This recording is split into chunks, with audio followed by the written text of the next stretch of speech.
Kisah ini bikin merinding dan menggetarkan umat Islam di seluruh dunia.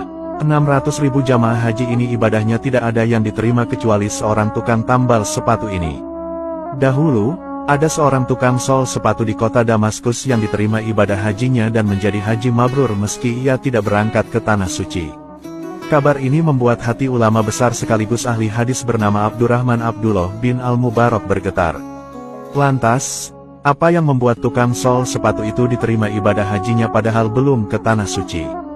Dikisahkan, pada suatu hari, Abdurrahman Abdullah bin Al-Mubarak beristirahat dan tertidur setelah menjalani ritual ibadah haji. Dalam tidurnya, ia bermimpi melihat dua malaikat yang sedang membicarakan haji. Percakapan demi percakapan pun beliau dengarkan. Seorang malaikat bertanya kepada malaikat lain, "Berapakah orang yang datang tahun ini untuk berhaji?" 600.000 jamaah, jawab malaikat yang ditanya. "Berapa banyak dari mereka yang diterima ibadah hajinya?" tanya malaikat. "Tidak ada satupun yang diterima," jawab malaikat yang ditanya. Percakapan kedua malaikat itu seketika membuat hati Abdullah Al-Mubarak gemetar. Ia menangis karena perjuangan jamaah haji yang datang dari berbagai belahan dunia itu ternyata sia-sia. Ulama itu berpikir, semua orang-orang ini telah datang dari belahan bumi yang jauh, dengan kesulitan yang besar dan keletihan di sepanjang perjalanan, berkelana menyusuri padang pasir yang luas, dan semua usaha mereka menjadi sia-sia. Abdullah Al-Mubarak kemudian kembali mendengarkan percakapan dua malaikat berikutnya. Malaikat mengatakan, bahwa ada hamba Allah yang tidak datang menunaikan ibadah haji tetapi ibadah hajinya diterima dan seluruh dosanya telah diampuni.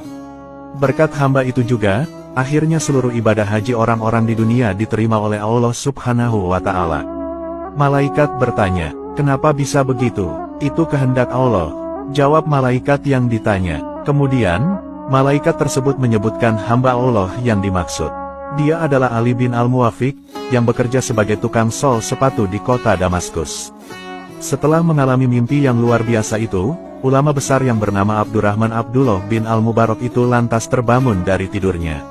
Sepulang haji, beliau tak langsung pulang menuju rumah, akan tetapi berbelok menuju ke kota Damaskus Syria untuk bertemu dengan Ali bin Al-Muwafiq.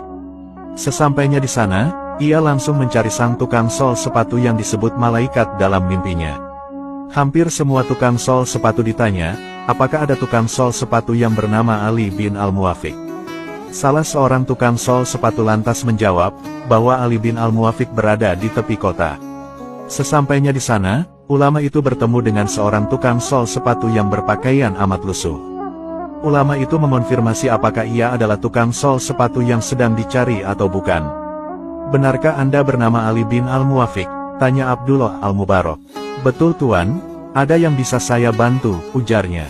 Ulama itu lantas bertanya, "Saya hendak tahu, adakah sesuatu yang telah Anda perbuat sehingga Anda berhak mendapatkan pahala haji mabrur, padahal Anda tidak berangkat haji?" Tukang sol sepatu itu mengaku tidak tahu. Akan tetapi, ahli hadis tadi ingin Ali bin Al-Muwafiq menceritakan bagaimana kehidupannya selama ini. Tukang sol sepatu yang diterima ibadah hajinya pun lantas bercerita, "Sejak puluhan tahun yang lalu, setiap hari saya menyisihkan uang dari hasil kerja saya sebagai tukang sol sepatu. Sedikit demi sedikit saya kumpulkan, hingga akhirnya pada tahun ini saya memiliki 350 dirham yang cukup untuk saya pergi berhaji. Saya sudah siap berhaji." Ulama itu bertanya, "Tapi, apakah Anda batal berangkat haji?" Tukang sol itu menjawab, "Benar Tuan." Ulama bertanya, "Apa yang terjadi?"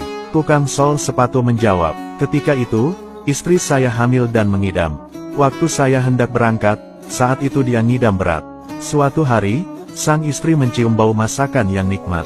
Ia lalu meminta dan ingin memakan makanan yang berbau nikmat itu. Setelah dicari tahu, ternyata sumber bau masakan itu berasal dari gubuk yang hampir runtuh. Di situ ada seorang janda dan 6 anaknya. Ali bin Al-Muwafiq lantas mengatakan kepadanya, bahwa istrinya sedang ingin meminta masakan yang ia masak meski hanya sedikit. Janda itu lantas diam dan memandangnya. Tukang sol sepatu itu kembali mengulangi perkataannya. Akhirnya, dengan perlahan janda itu mengatakan, "Tidak boleh Tuan." Ali bin Al-Muwafiq lantas mencoba menawar harga dan mau membeli makanan itu demi istrinya. Namun, dengan berlinang air mata janda itu lantas berkata, "Makanan ini tidak dijual wahai Tuan. Daging ini halal untuk kami dan haram untuk Tuan. Mendengar jawaban itu, dalam hati Ali bin Al-Muwafiq bertanya, bagaimana mungkin ada makanan yang halal untuk dia tetapi haram untuk saya, padahal kita sama-sama muslim. Menghadapi pertanyaan Ali bin Al-Muwafiq, janda itu lantas bercerita, bahwa, sudah beberapa hari ini keluarganya tidak makan. Di rumah sama sekali tak ada makanan. Hari ini kebetulan ia melihat ada keledai mati, lalu diambil sebagian dagingnya untuk dimasak lalu dimakan. Setelah mendengar cerita menyedihkan dari keluarga janda itu, Ali bin Al-Muwafiq lantas menangis dan kembali pulang. Ia lantas menceritakan kisah itu kepada istrinya sembari tak kuasa menahan tangis. Hingga akhirnya, Ali bin Al-Muwafiq lantas memasakkan sebuah menu makanan. Ia lalu mendatangi rumah janda tersebut dan memberi uang juga sebesar 350 dirham kepada keluarga janda itu. Padahal, sebelumnya uang itu akan Ali rencanakan untuk biaya ongkos naik haji. Ali lantas berkata kepada wanita janda itu, pakailah uang ini untukmu sekeluarga. Gunakanlah untuk usaha agar engkau tidak kelaparan lagi. Subhanallah, sungguh mulia akhlak Ali bin Al-Muwafiq itu. Setelah mendengar cerita tersebut, Abdullah Al-Mubarak pun lantas tak bisa menahan air matanya. Ternyata, inilah amalan yang dilakukan oleh tukang sol sepatu di Damaskus itu yang mendapat haji mabrur, dan berkatnya, atas kehendak Allah, ratusan ribu jamaah haji di seluruh dunia akhirnya diterima ibadah hajinya. Semoga kisah ini memberikan banyak hikmah kepada kita agar terus berbuat kebaikan kepada sesama manusia. Amin. Wallahu a'lamu bishawab.